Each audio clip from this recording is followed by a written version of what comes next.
Good evening and welcome to Evening Rounds. I'm Dr. Hillary McLaren, and I am an assistant professor in the section of complex family planning of the University of Chicago Medicine's Department of Obstetrics and Gynecology.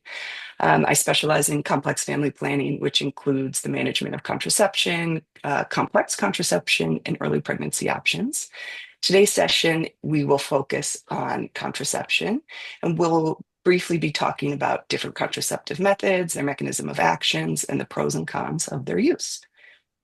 This session is part of our continuing education series for OB/GYN nurses and medical assistants. Here you will see our vision statement, and I have no relevant disclosures. Our objectives today are to identify the major categories of contraceptive methods, explain the mechanism of action, effectiveness, and side effects of those methods, recognize contraindications and red flags, and support patients with follow-up care, troubleshooting, and referrals when necessary. Now, contraception matters because about half of pregnancies, 55% in the United States, are unintended. But among those women at risk of pregnancy who have an unintended pregnancy, those who are consistently using a contraceptive method only make up about 5% of those pregnancies. So we can see contraception goes a long way in helping people plan if, when, and how they might become pregnant. Now, oftentimes when we're talking with patients, we'll use a chart like this that sort of stacks how effective a contraceptive method is. However, when we're talking with patients, using these what we call tiered effectiveness counseling methods may not always be centering what's important to them.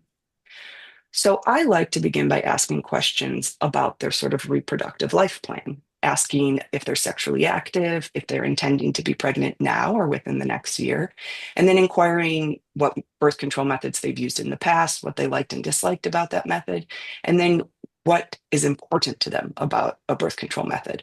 For some people, that's how effective it is. For some, it's considering side effects. For some, it's how easy it is to get and or use and how much control they have over it.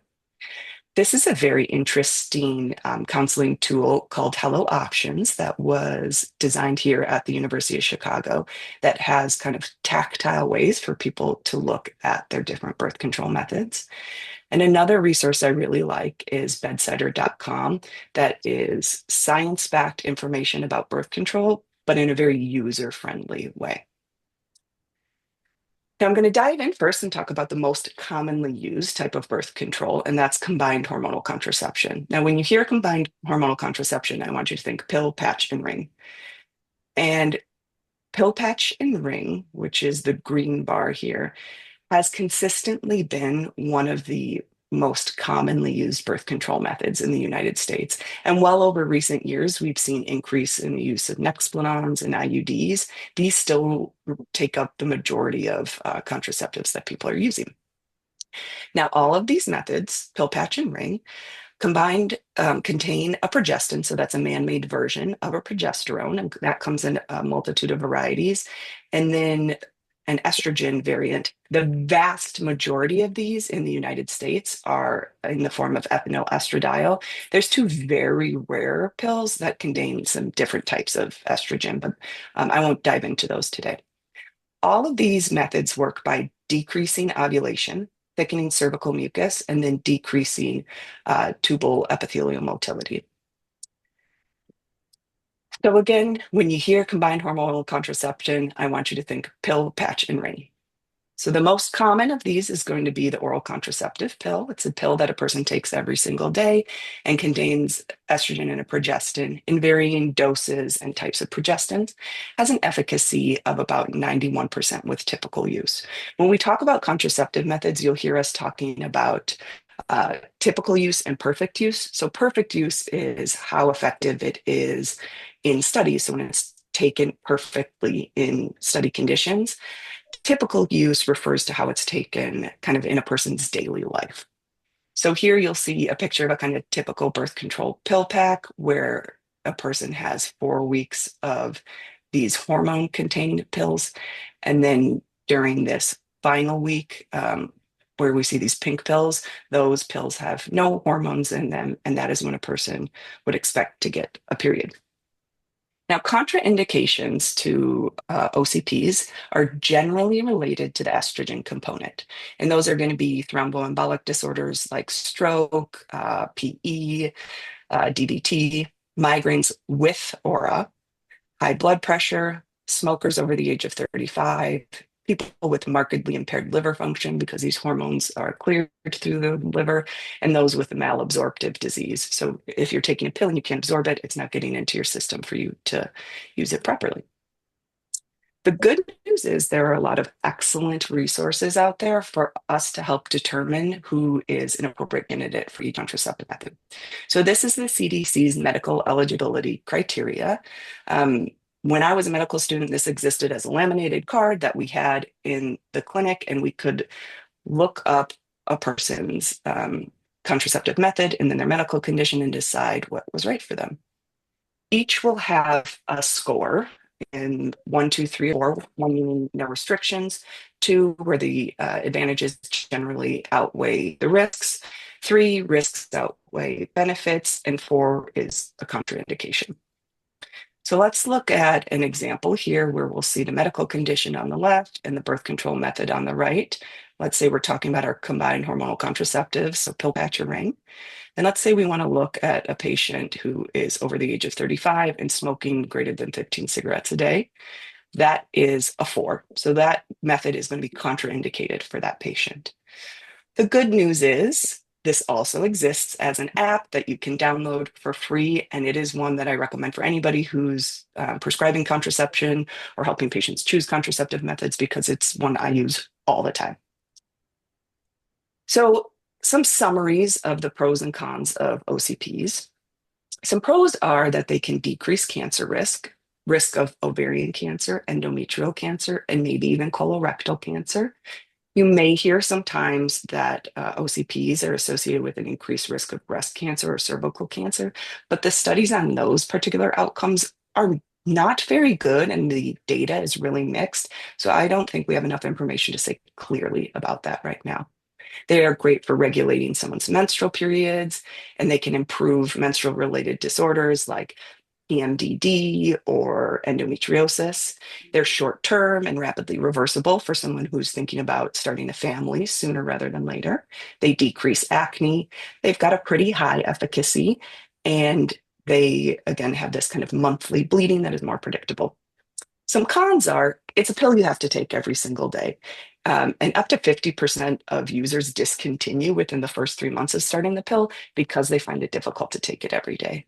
Common side effects are headaches, nausea, breakthrough bleeding, and it has a lot of contraindications, as we dove into earlier.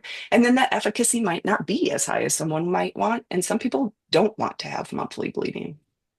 There's a variety of different kind of regimens with the birth control pill outside of what we just discussed. You might see, so monophasic means that every single pill contains the same hormones. You'll see things that might are triphasic, meaning that there's 3 different levels of hormone in the weeks of active pills. You'll see ones that have a shorter inactive period, so it's 24 days of active pills and only 4 days of those placebo pills. You'll see these ones that patients take every 3 months and so have menses less frequently. Those are like your seasonal, your seasonique. And there's even one where it's just active pills for 12 months. Now, these extended regimens might have some benefits. People are less likely to ovulate and form these ovarian cysts. And that might actually make it more effective to take pills that way. And then people tend to have fewer bleeding days within a year, though people, as they're kind of starting these extended regimens, will have more breakthrough bleeding in those first several months. The next method we'll talk about is the contraceptive patch. It's a patch that's worn weekly, comes in 2 forms. Xulane is the kind of generic one, and then Torla is a newer one on the block. They're both a little different in their dose of estrogen and the type of progestin that they contain. What's nice about them is they're giving people kind of a continuous delivery of hormone, and it can be worn anywhere on the body except on the breast tissue we want to avoid.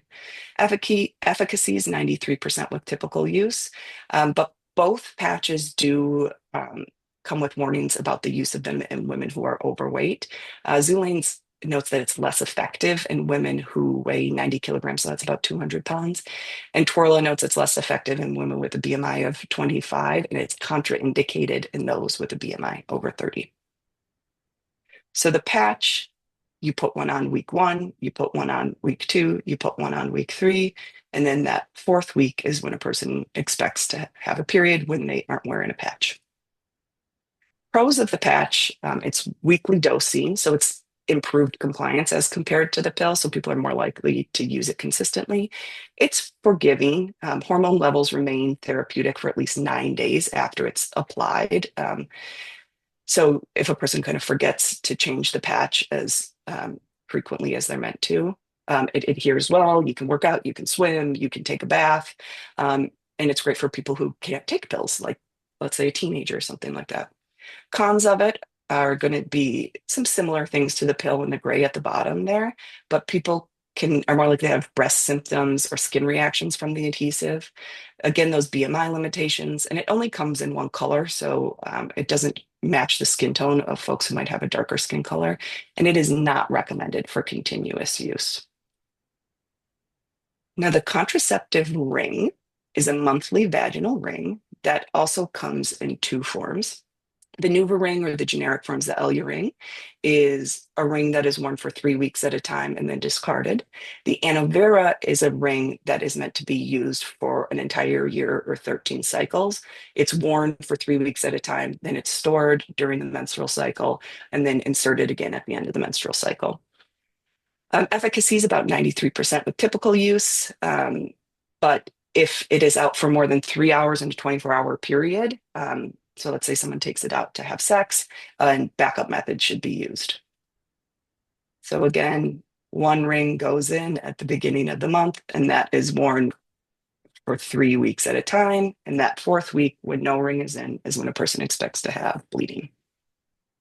Pros, again, are the monthly dosing. And again, also forgiving like the patch. Hormone levels remain therapeutic for at least 35 days after a ring is placed. It's comfortable. People can use it continuously and are less likely to have breakthrough bleeding as compared to the pill. The cons include a higher likelihood of having vaginal discharge. A person has to have some anatomic knowledge and feel comfortable placing a vaginal ring. And then it does need to be stored in a refrigerator. That's just for the NuvaRing. But once it's dispensed from the pharmacy, it can be stored at room temperature for 4 months. So moving on to our next kind of cohort of contraceptive methods are going to be the long-acting reversible contraceptives, or what we call LARC. That includes all the IUDs, the hormonal and the copper IUD, as well as the implant, the Nexplanon. The first group of IUDs I'm going to talk about are the hormonal IUDs. There are 4 hormonal IUDs available in the United States. Mirena and Niletta are 2 IUDs that have the same dose of the hormone levonorgestrel. Both are FDA approved for 8 years for birth control use.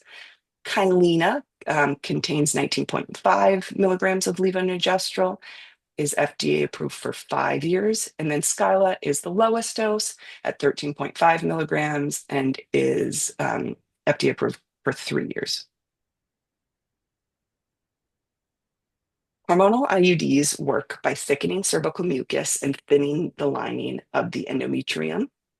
Endometrial concentrations are 200 to 800 times higher than in the blood. So this is a hormone delivery system that's really meant to work locally at the level of the uterus. And this is a method that does not consistently inhibit ovulation like our pill or patch and our ring. These are 99% effective at preventing pregnancy. And forgive me, the Mirena and Niletta are both now FDA approved for 8 years. Contraindications to levonorgestrel IUDs are few: pregnancy, an active infection like a cervicitis or a PID, a uterine anomaly where the IUD can't sit well in the cavity of the uterus, or a current breast cancer. All sorts of folks are candidates for IUDs: adolescents, nulliparas, so people who've never been pregnant, people who have multiple partners, and people who have a history of STDs. These are really great contraceptive methods for a lot of people. Pros of the hormonal IUDs are that they are going to decrease menstrual bleeding for everyone. The higher dose IUDs, your Liletta and your Mirena, are more likely to make people's periods go away altogether. Where the lower dose ones, people are more likely to have regular, though lighter, periods. They're highly effective, they're long acting and but reversible, and they are protective against endometrial cancer. Some cons include that it needs to be placed in the clinic by a trained healthcare provider, and that placement comes with risks like perforation, expulsion, malposition, and infection. Some people don't like the bleeding pattern that comes with it because some people like having a period, and people are still going to ovulate, so they might get some of these kind of cyclic PMS hormonal symptoms. I put ectopic pregnancy here because a person's ultimate risk of pregnancy with an IUD is incredibly low. But if a person does become pregnant with an IUD in place, the risk of ectopic pregnancy is as high as 50% in some studies. So my philosophy is pregnant with an IUD is ectopic until proven otherwise. The Paragard or the copper IUD is the only non-hormonal IUD, and the copper wire in it causes a sterile inflammatory response that kills sperm and prevents implantation. This is 99% effective, FDA approved for 10 years, though we have good research that it is an effective birth control method through 12 years. It's a great option for someone who might have contraindications to hormones, and it can be used as emergency contraception, which I'll talk about a little bit later. Cons to it that it does tend to increase how heavy people's periods are.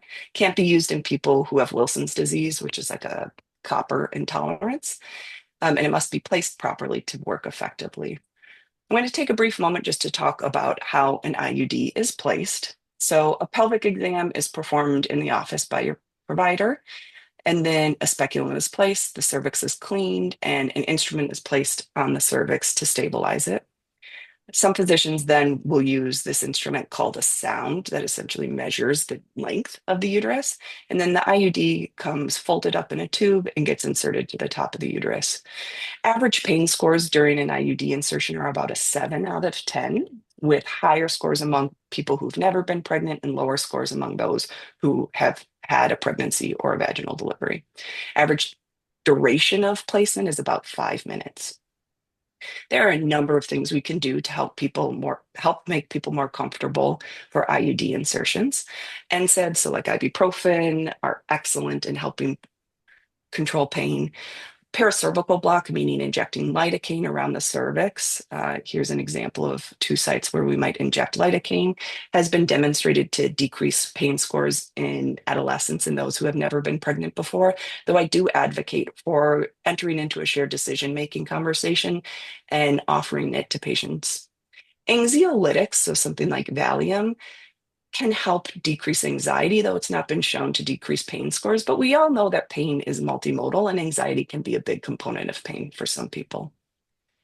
There are some conversations about the use of misoprostol, so a cervical softening agent for IUD insertions. The data show that it's great for people who might have a difficult to open cervix, so someone who's postmenopausal or very young or has a history of a cervical procedure. But for most people, it's not necessary, and it tends to have some bad side effects like nausea, vomiting, diarrhea, and abdominal cramping.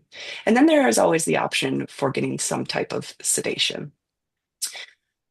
Follow-up for IUDs is not always necessary. Indeed, the CDC does not recommend routine follow-ups, though the manufacturers of all the IUDs do recommend what we call a string check after an IUD has been placed. I like to instruct my patients on how to check for their strings or feel for them with their fingers, and always offer a follow-up visit for folks to make sure they feel comfortable with their new method.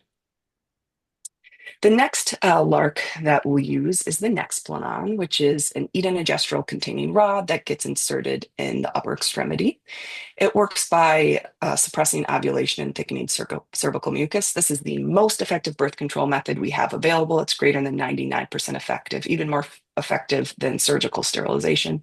It's FDA approved for 3 years, though good data shows that it is an effective contraceptive method for up to 5 years. To place the implant, the patient's positioned as such, the area is cleaned and numbed with lidocaine. The injection site or the insertion site is about 8 centimeters from the medial epicondyle at the elbow, and then 2 to 3 centimeters from the bicipital groove. And the device comes preloaded in this instrument. It's about as big around as like an 18 gauge IV, and this insertion is a really quick process. Pros to the Nexplanon are that it has very few contraindications. Like our IUDs, it's long acting but reversible. It's highly efficacious. And some people like the changes in their bleeding pattern. So about 1 in 3 women will stop having periods once they get an IUD, or excuse me, an Nexplanon placed. Cons are similar to the IUDs. It needs to be placed and removed by a trained healthcare provider. And the bleeding pattern for some people is a major con. It tends to be kind of irregular and unpredictable for about a third of users. The next cohort of methods I want to talk about are going to be our progesterone-only methods. Now, we already talked about Nexplanon and the hormonal IUDs. So I'm going to talk about progesterone-only pills and then the Depo-Provera injection. Progesterone-only pills, or you might hear this called the mini pill, refers to a cohort of pills that contains only the hormonal progestin. There's 3 available in the United States. Micronor is the one you'll see us kind of most commonly using. There's a newer one called Slind on the market that contains spironolactone. And then O-pill is a progestin-only pill that's available over the counter. For O-pill and Micronor, there is no hormonal free interval like there is for your combined birth control pill. So every single one of these pills has the same dose of hormone in it. That is different though for Slind, which has a 4-day hormone free interval. Because of this, for Micronor and O-pill, people's bleeding tends to be kind of unpredictable, though Slind tends to have a more favorable bleeding pattern as compared to those other 2. These work by inhibiting ovulation in some cycles, but primarily by thickening cervical mucus. Efficacy is around 91% for typical use, and it's been shown to be a little bit lower than a combined oral contraceptive pill. And for these pills, we need to be very good about taking them at the same time every day, within an hour and a half on either side. Pros to these methods are that there are few contraindications because they don't contain estrogen. Again, easy to start and stop. They're safe to use when breastfeeding and immediately postpartum. You are not required to have any labs or testing, whereas we might want to check a blood pressure for someone who is taking a combined hormonal method. And it's available over the counter in the form of the O-pill. Costs about $20 for a month's supply. You can get it at Costco and a lot of other major pharmacies. And then cons are the decreased efficacy, the need to be consistent about the timing, and then higher rates of breakthrough bleeding as compared to the combined oral contraceptive pill. Depo-Provera is an injection of the progestin, medroxyprogesterone. Comes in an IM and a sub-Q form that is given every 13 weeks, can be given earlier or later. It works by inhibiting ovulation, thickening cervical mucus, and thinning the endometrial lining, and with typical use is about 90% effective. So a person gets 1 injection at the top of this month, and they are covered through all of these months until they get their next injection. Pros are that you only need to get this injection every 3 months. There's few contraindications. Some people have a favorable bleeding profile. At about a year, half of people will stop having periods altogether. It is protective against endometrial and ovarian cancers, can be used by all BMIs, and it's discreet. So for someone who might not feel comfortable talking about their method with their partners, it's a great option. And then cons include the bleeding profile. This is the only birth control method that is associated with weight gain, a decreased bone mineral density, which I'll talk about a little bit, and then high rates of discontinuation, and then a delayed return to fertility. So for someone who's thinking about starting a family kind of immediately, it does take some time for this hormone to wash out before their fertility returns to baseline. The weight gain associated with Depo-Provera is specific to certain groups. So early weight gain, once you first start using Depo-Provera, predicts weight gain moving forward. The greatest weight gain is in adolescents and those who are already overweight or at a BMI over 30. The average weight gain is 5 to 6 kilograms over a 3 to 5 year period.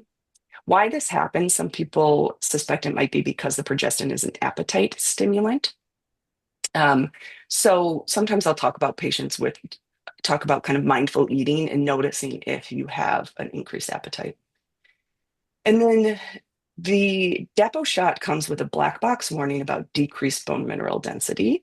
It is notable that this is a temporary and reversible decrease in bone mineral density. And while the FDA recommends limiting a person's lifetime use of depot to 5 years, the Society for Family Planning and ACOG do not agree with that recommendation because this is temporary, reversible, and this decrease in bone mineral density is not associated with an increased risk of lifetime fracture.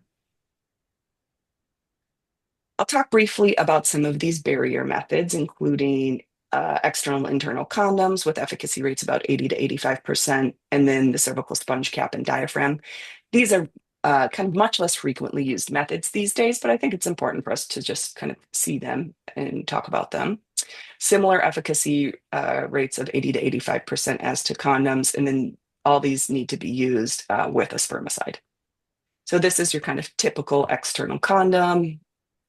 And then an internal condom looks like this. So this is worn inside the vagina, whereas this is your external condom that's worn over the penis. This is how a person inserts a internal condom. So it has these two rings. This flexible ring gets inserted up at the top of the vagina, and then there's this other ring that sits outside the vaginal opening. Both are affordable, easy to use, but need to be used every single time you have sex. For external condoms, failure rates are about 15%, a little bit higher at 21% with internal condoms.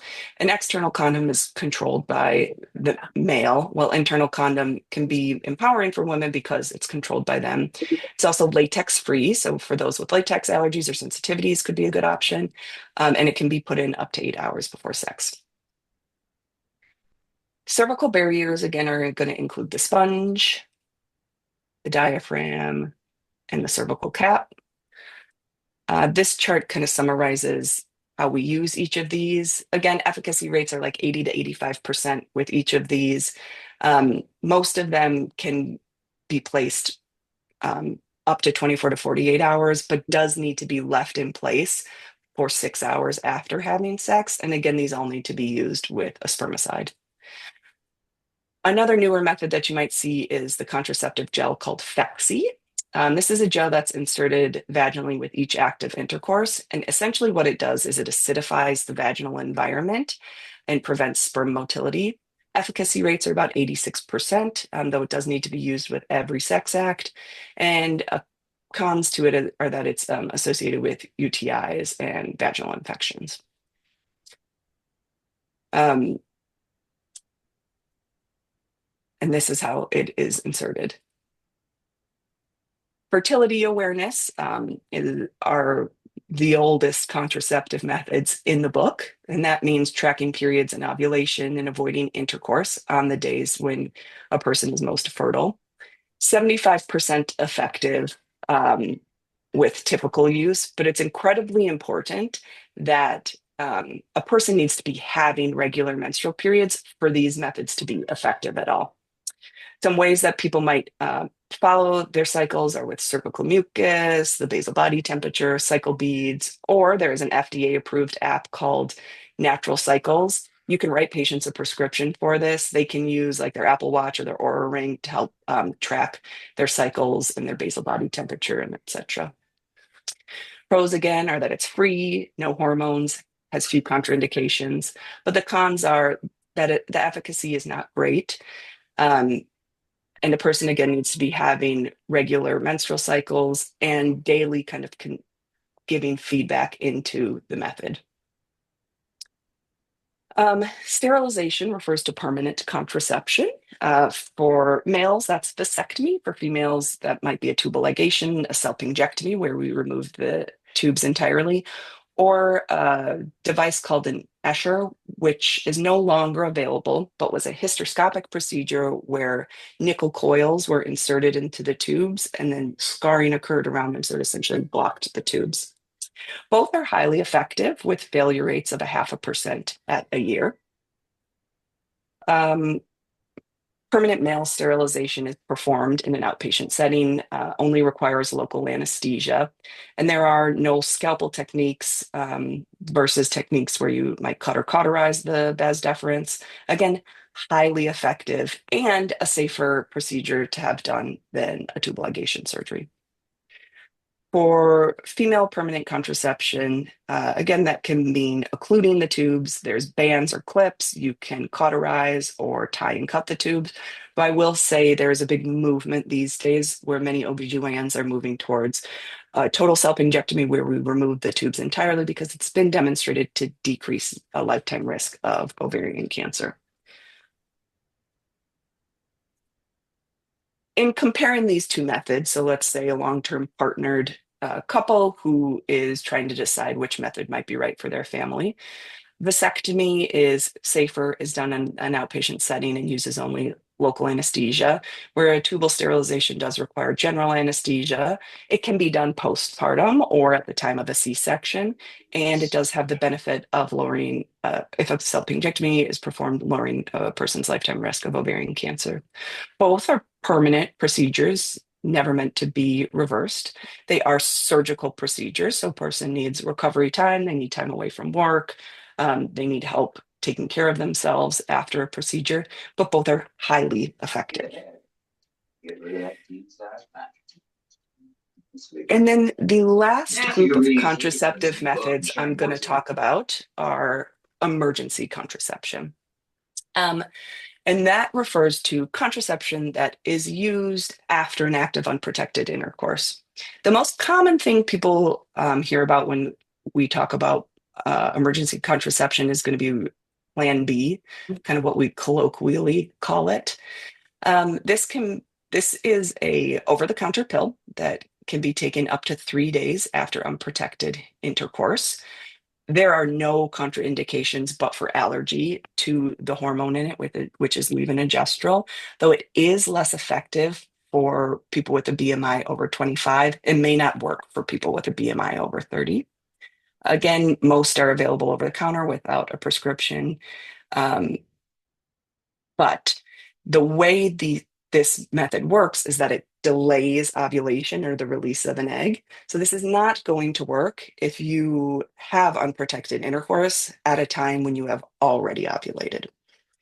A comparable method that works in the same way is the brand name Ella or ulipristal acetate. This can be used up to 5 days after an act of unprotected intercourse. Few contraindications, contraindicated in breastfeeding and may be less effective in women with a BMI over 35. This does require a prescription from a provider. And again, similarly to Plan B, it will not work if a person has already ovulated. And then the copper IUD or the Paragard can be used as emergency contraception up to 5 days after unprotected intercourse, can be used by the vast majority of women. Cons are that you need to have an IUD inserted. It is perhaps, and a pro is that you have this existing long-acting reversible contraception moving forward. There have been some studies done that show that Mirena can be used similarly within a 5-day window as an emergency contraceptive, though it is not FDA approved for that use. I want to be very clear that emergency contraception prevents pregnancy before pregnancy is established. They work by inhibiting or delaying ovulation and inhibiting sperm and tubal mobility to prevent sterilization. They aren't going to inhibit implantation. They will not interrupt an existing pregnancy or affect an ongoing pregnancy. So if a person becomes pregnant after taking an oral emergency contraceptive, and they have very few serious side effects or contraindications, but for an allergy to the method. So I hope entering into this talk, I don't hope, entering in this talk, many of us might have felt confused about all the methods that are available for contraception, but I hope by being here with me today, you've learned a little bit more about different birth control methods and feel empowered to talk more with our patients about these methods. I'll highlight some resources again, which are going to be the CDC's MEC medical eligibility criteria, bedsider.org, which is an excellent resource for patients to kind of move through patient guided resources. And then here at the University of Chicago, our complex family planning service, where we specialize in taking care of people with with complex contraceptive needs. I would be happy to take any questions now, whether that's in the chat or if you want to unmute yourselves.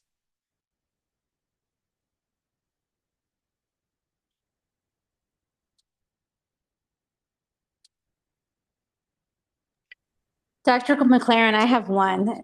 Yes. One of the big, and you touched on it a little bit, but one of the, I would say, most common complaints that patients call for are unscheduled bleeding with their contraceptive method. So how should the nurses think about triaging those patients and things that they should say to them as they are talking them through their symptoms? Yeah, that is an excellent question because unscheduled bleeding is one of the top reasons people discontinue any contraceptive method, whether that's a pill, whether that's an IUD, and really one of the most bothersome things about using a contraceptive method. I will say when beginning a new contraceptive method, it is very common to have irregular bleeding. And I counsel all my patients after we start a new method to give it 3 months for your body to kind of settle into this new method. But if you're continuing to have bleeding that's bothersome to you, there are a lot of options, and you should schedule a visit with your provider. When it comes to the pills, that might mean adjusting the doses of the medications or the regimen and how you're using the pill, or it might mean switching to a different method. Um, I'll highlight the CDC has specific practice recommendations for kind of evidence-based methods to help us manage unscheduled bleeding with all these various contraceptive methods too. I think another common complaint, I'm going to dominate the questions Yeah. unless other people have them, is patients that call Dr. and say, McLaren? Yes,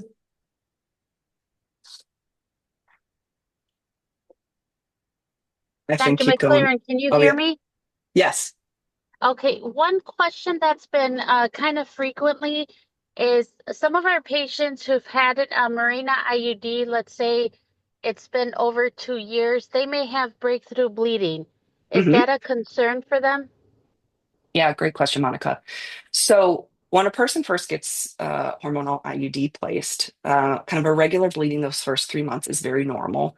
By that 3 month mark after it kind of got placed, you'll kind of settle into what's going to be your long-term bleeding pattern. A third of women that's not having periods at all, a third of women that's going to be having lighter but regular periods, and a third of women that's going to be kind of less bleeding but kind of in an unpredictable manner.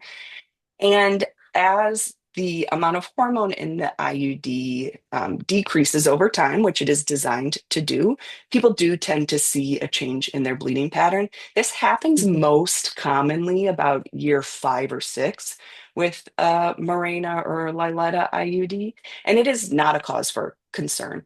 It is a really common reaction to the device. But of course, if it's a concern to the patient, it's worth having a conversation with a provider to figure out a way that you might make your bleeding pattern more, suitable to you. Thank you. Of course. can it be my turn again? Yes. The other question I think that comes up a lot for our nurses and medical assistants is people that aren't on any contraception but want to skip their period because they're going on vacation or they're getting married. Yeah. And The many of them honeymoon. call like literally like the week before they're about to get their period. But, Yeah. just so that they know, I know that they're not going to be the people that are prescribing the contraception. They'd still need to get them in for an appointment. But just give an overview of how they could counsel the patient in that setting, when it works, when it doesn't work. Yeah. So the most reliable way to go about doing this is to have an established contraceptive that you're using long before the event that you want to kind of regulate your bleeding with. Um, um, I would say the kind of easiest method to do this with is going to be a combined oral contraceptive pill. So, like let's say a person calls the week before their honeymoon, the week before their wedding, and they want to skip their period. I would counsel them to start taking OCP every day and through the event. The bleeding that people experience when using a birth control pill is actually a response to the withdrawal of the hormone. That is why after they, enter into that placebo week is when people expect to have their bleeding. So I would counsel someone to take the pill every day through the event. And once they have gotten through the event, then they can stop taking the pill. And that's when they would expect to have a bleed. There's no guarantee that this is going to work. But I think that's the most kind of short-term reliable way to go about doing that. But I'd say the best way to do that is to have a plan in place many months ahead.